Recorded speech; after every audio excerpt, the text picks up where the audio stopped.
Hello guys and അസ്സലാമു അലൈക്കും and welcome back to channel. ഇന്ന് നമ്മൾ എന്തുണ്ടാക്കുന്ന വെച്ചാൽ മീൻ പൊള്ളിച്ചുണ്ടാക്കാമെന്ന് വിചാരിച്ചിട്ടോ. അപ്പോൾ മസാലയൊക്കെ ഇങ്ങനെ തേച്ചുകൊണ്ടിരിക്കുകയാണേ.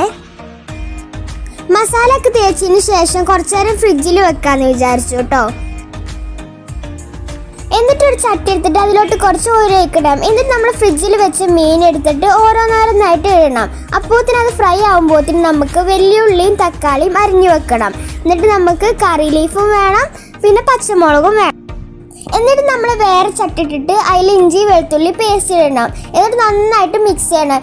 മിക്സ് ആകുമ്പോഴത്തേനും നമ്മളെ മീൻ ഫ്രൈ ആവുന്നുണ്ട് കേട്ടോ. എന്നിട്ട് പിന്നെ നമ്മൾ അരിഞ്ഞു വെച്ച ഉള്ളി ഇടണം. എന്നിട്ട് പിന്നെ പച്ചമുളകും ഉപ്പും ഇടണം. പിന്നെ നമ്മൾ എന്താട്ടണം, വാഴൻ്റെ ഇല എടുത്താണ്ട് ചൂടാക്കണം. അപ്പോൾ നമ്മൾ വാഴൻ്റെ ഇല ചൂടായവേ അപ്പോൾ നമ്മൾ സവാള ഒക്കെ ഇട്ടില്ല, അതൊക്കെ മിക്സ് ചെയ്തിട്ട് തക്കാളി ഇടണം. എന്നിട്ട് പിന്നെ നമ്മൾ കറി ലീഫും കൂടി ഇടണം. എന്നിട്ട് പിന്നെ നമുക്ക്